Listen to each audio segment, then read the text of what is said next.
I pulled into Pearl's driveway, the familiar scent of her famous pot roast wafting through the cracked window. Greg shifted in the passenger seat, his brow furrowed as he checked his phone one last time before pocketing it. "Everything okay, dear?" I asked, placing a hand on his arm. He forced a smile. "Just work stuff. You know how it is." We made our way to the front door, and Pearl greeted us with a wide grin. "Judith, dear, you're looking a bit thin. I made your favorite pot roast. You should eat a lot. You could use some more energy." Her words stung, as they often did, but I smiled and thanked her. Greg gave me a sympathetic glance as we followed her inside. The kids bounded in, their laughter filling the house. "Why don't you go check on them?" Greg suggested. "I'll help your mother with dinner." I nodded and headed upstairs, my footsteps slowing as I neared the kitchen. Pearl's hushed voice drifted out. "She still doesn't suspect anything?" A chill ran down my spine. Greg's muffled response was indistinct, but the tension in Pearl's tone made my heart race. What secret were they hiding? I tiptoed closer, straining to hear more, but their voices dropped to whispers. Swallowing hard, I forced myself to turn away and join the kids in the playroom, plastering on a smile. Throughout dinner, Greg and Pearl exchanged furtive glances, their conversation stilted. I picked at my food, my appetite gone. "Is everything all right, dear?" Pearl asked, her eyes narrowing. "You've hardly touched your plate." "Just feeling a bit under the weather," I lied, forcing a bite of the dry pot roast down my throat. Greg reached over and squeezed my hand, his thumb rubbing circles on my skin. A gesture of comfort, or an attempt to placate me? My mind raced with possibilities, each more unsettling than the last. After we'd said our goodbyes and buckled the kids into the car, Greg turned to me, his expression unreadable. "You've been awfully quiet tonight. Is something bothering you?" I opened my mouth, the words poised on my tongue, but something held me back. Pursing my lips, I shook my head. "Just tired, I guess." He studied me for a moment, then nodded, seeming to accept my excuse as we pulled out of the driveway. But as we drove home in silence, my thoughts churned. What were Greg and Pearl hiding from me? And why did I have the sinking feeling that my life was about to change in ways I couldn't yet imagine? The next few days passed in a blur of unease. Greg's behavior grew increasingly evasive, his once warm demeanor replaced by a cool detachment. Whenever I tried to engage him in conversation, he'd brush me off with a distracted or "we'll talk later." My mind kept drifting back to that whispered exchange between him and Pearl. What were they hiding from me? The thought gnawed at me, making it impossible to focus on anything else. One afternoon, while Greg was at work, I decided to do a little investigating of my own. I knew it was a violation of his privacy, but the knot of dread in my stomach left me no choice. I had to find out what was going on. I started in the home office, methodically sifting through the cluttered desk drawers. At first, there was nothing out of the ordinary, just old bills, instruction manuals, and a jumble of pens and paper clips. But then, tucked beneath a stack of folders, I spotted something. A small, leather-bound journal. My heart pounding, I pulled it out and flipped through the pages.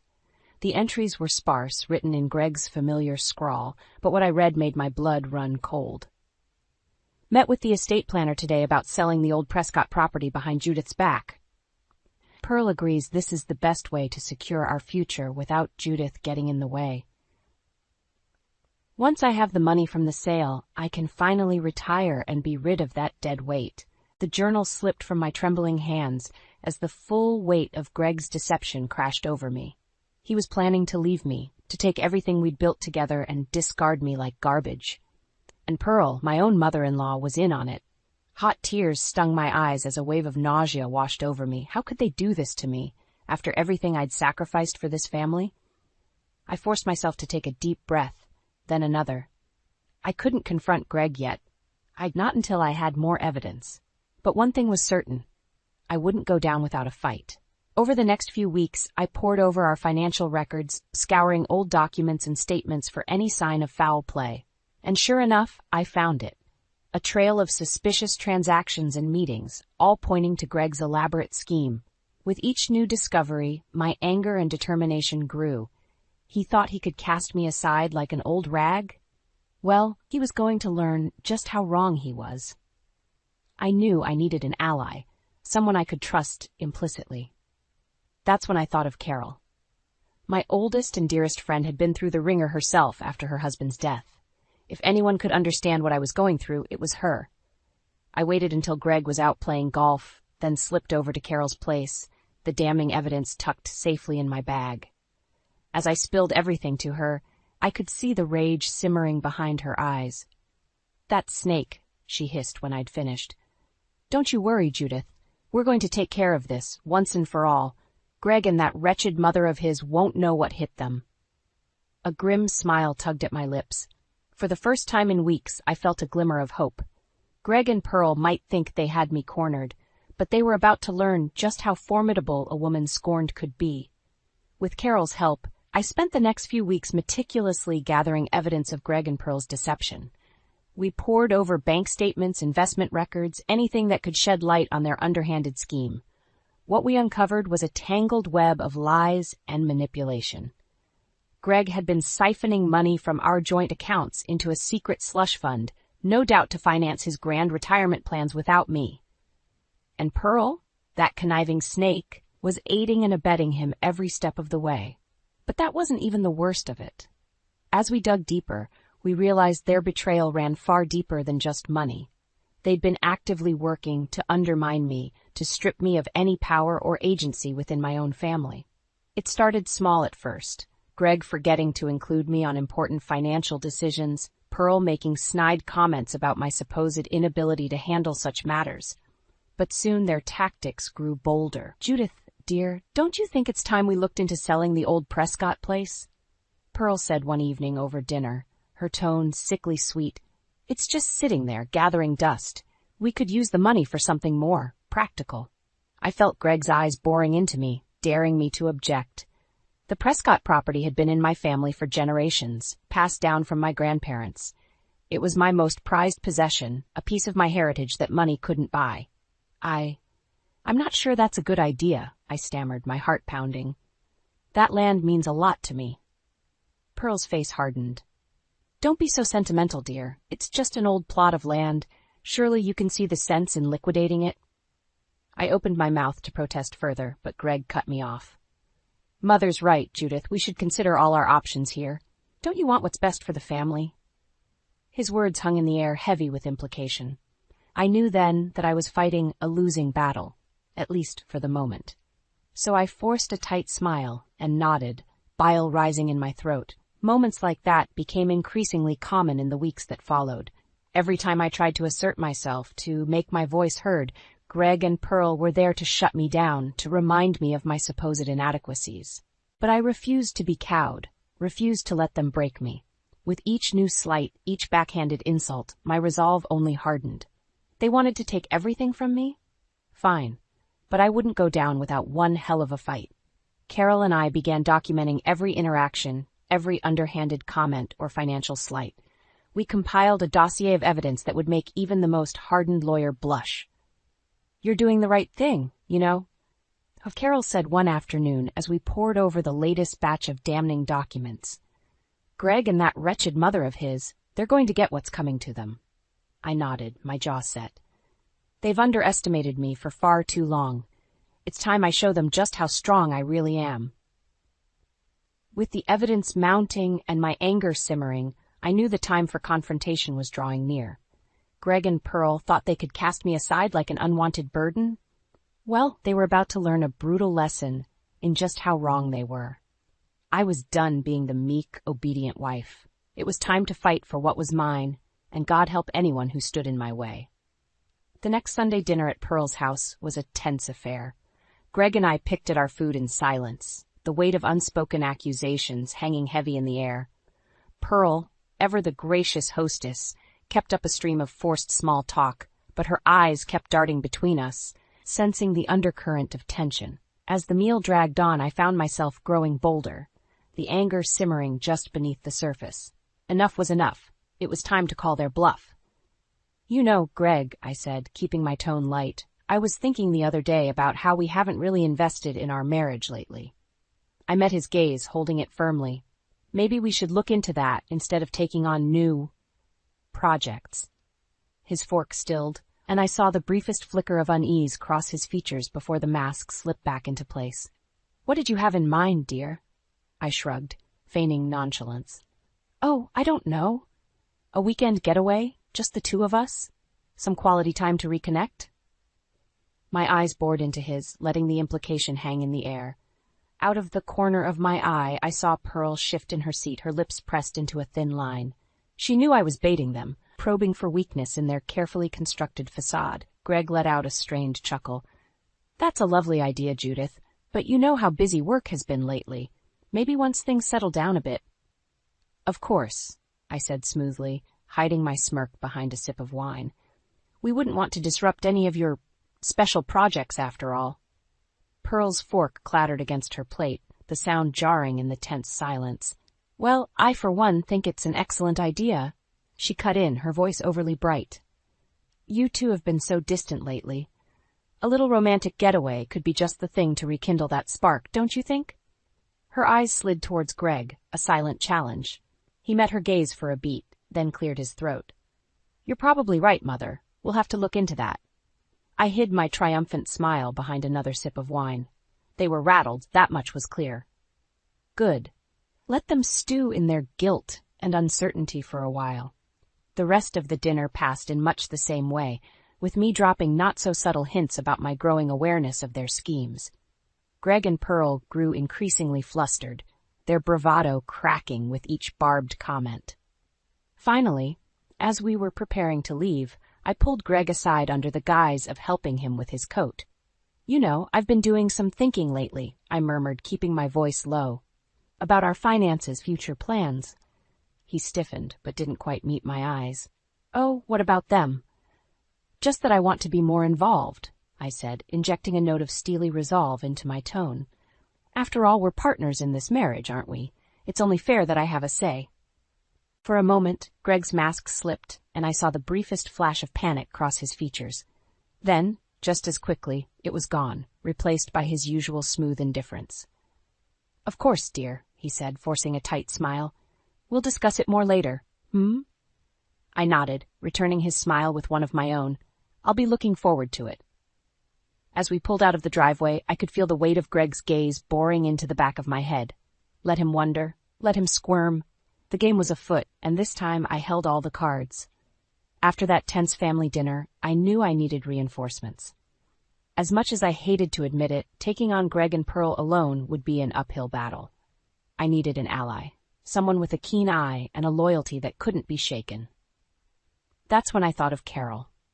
My oldest and dearest friend had been through hell and back after losing her husband, but she'd emerged from it all with a strength and resilience that was nothing short of inspiring. If anyone could understand what I was going through, it was her. I wasted no time in filling her in on the sordid details over a bottle of wine. As I spilled everything, Greg's deception, Pearl's twisted machinations, the evidence I'd gathered, I saw the rage simmering behind Carol's eyes. "That snake," she hissed when I'd finished, slamming her glass down with enough force to slosh wine across the table. "Don't you worry, Judith. We're going to take care of this once and for all.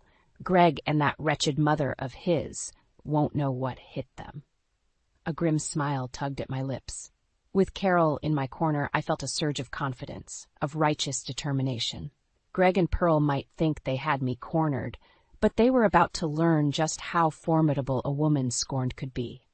Over the next few weeks, Carol became my eyes and ears, tailing Greg's every move while I kept up appearances at home. It wasn't long before she uncovered a damning piece of evidence. Greg had been meeting regularly with an estate planner, no doubt plotting to sell off my family's most prized possession behind my back. "He's got no shame, that one," Carol spat as she filled me in, her voice a low hiss of fury. "Thinks he can just strip you of everything you hold dear and toss you aside like yesterday's garbage." My hands clenched into white-knuckled fists at the thought. The Prescott property had been in my family for generations, a piece of my heritage that money couldn't buy. And Greg was going to sell it out from under me to fund his grand retirement scheme? Over my dead body. With each new revelation, each fresh betrayal that Carol brought to light, my anger burned hotter, a simmering rage that threatened to consume me. But I forced myself to stay calm, to channel that fury into a razor-sharp focus. I would have my revenge, but it would be exacted with surgical precision, not blind emotion. As the weeks ticked by, Carol and I compiled a dossier of evidence that would make any lawyer weep. Recorded conversations, financial records, even grainy photographs of Greg's clandestine meetings. We built an airtight case, leaving no stone unturned, no angle unexplored. All the while, I kept up the facade at home, playing the oblivious wife to throw Greg and Pearl off the scent. It wasn't easy, maintaining that mask of ignorance when every fiber of my being screamed for retribution. But I was a master at deception now, lulling them into a false sense of security with each passing day. Finally, when our preparations were complete, when the noose of evidence had tightened to an inescapable degree, I knew it was time to spring the trap. Greg and Pearl thought they could bleed me dry, could strip me of everything I held dear. Well, they were about to learn just how devastating a miscalculation that was. I would have my revenge, and by the time the dust settled, they would be the ones left with nothing. With our trap set and the evidence compiled, it was time to move in for the kill. Carol and I decided to lure Greg and Pearl to the one place they'd never expect, my childhood home, the very property they'd been scheming to sell out from under me. "Wouldn't it be nice to go back there?" I said one evening over dinner, injecting a forced cheerfulness into my tone. "Make some more memories before any drastic changes happen." I saw Greg stiffen, his fork stilling halfway to his mouth. Out of the corner of my eye, Pearl shifted in her seat, her lips pressed into a thin line. They knew I was baiting them, that much was clear.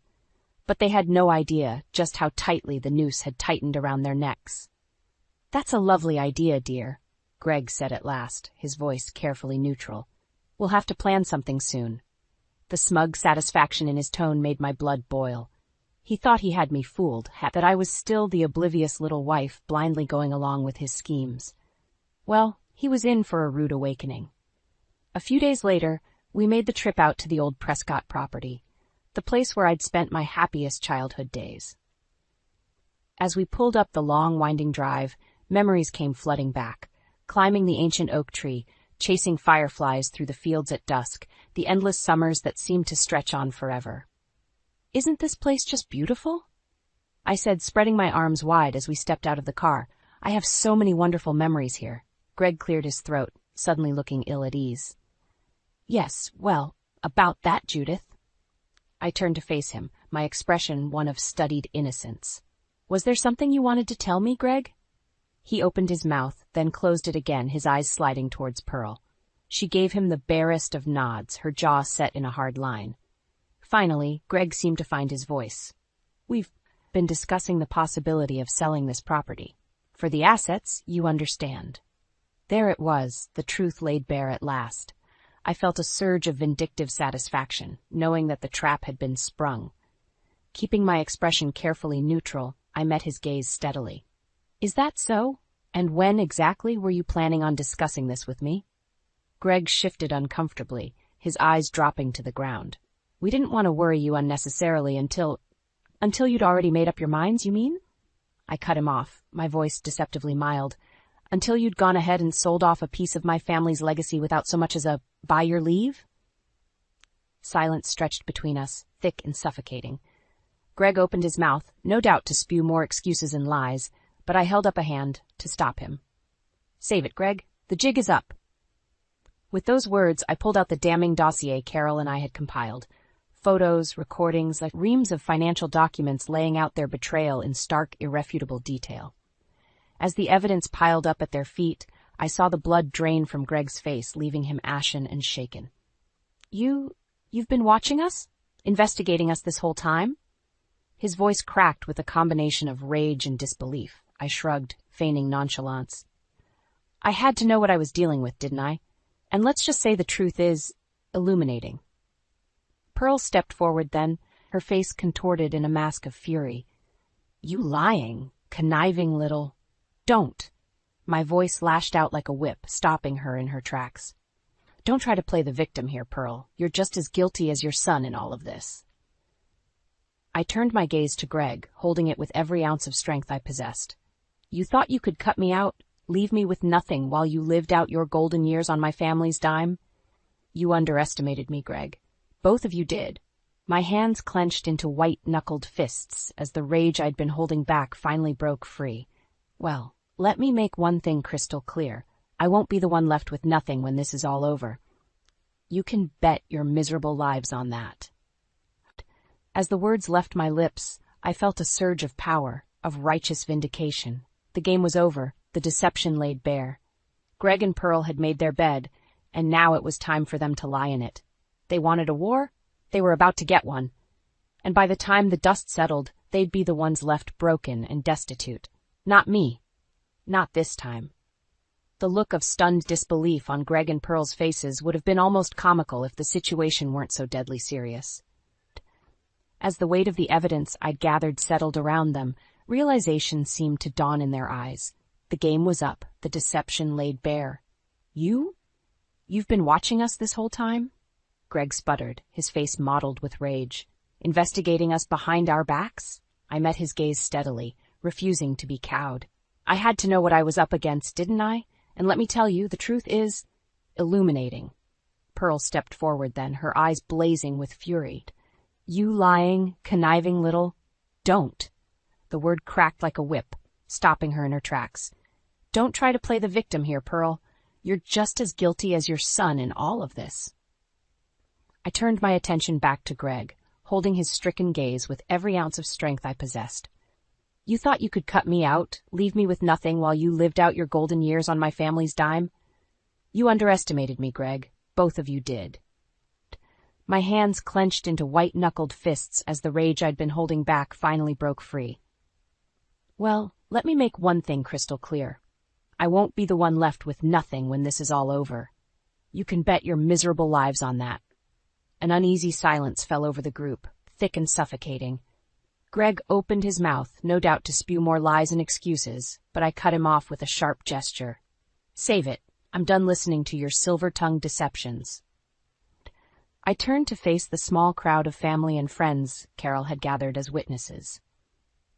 These two snakes thought they could bleed me dry, strip me of everything I hold dear without a second thought. Well, now the whole world gets to see them for what they really are, a pair of greedy, manipulative cowards. One by one, I laid out the evidence, the recorded conversations, the paper trail of financial treachery, everything Carol and I had so meticulously compiled. With each new revelation, I saw the horror and disgust ripple through the crowd, the realization sinking in that this went far beyond a simple family dispute. By the time I'd finished, Greg and Pearl stood exposed, their reputations in tatters. Greg's head was bowed, his shoulders slumped in defeat, while Pearl alternated between fits of rage and desperate, wheedling pleas for understanding. I looked at them both, feeling a surge of power, of righteous vindication. After everything they'd put me through, all the lies and betrayal, they were finally getting what they deserved.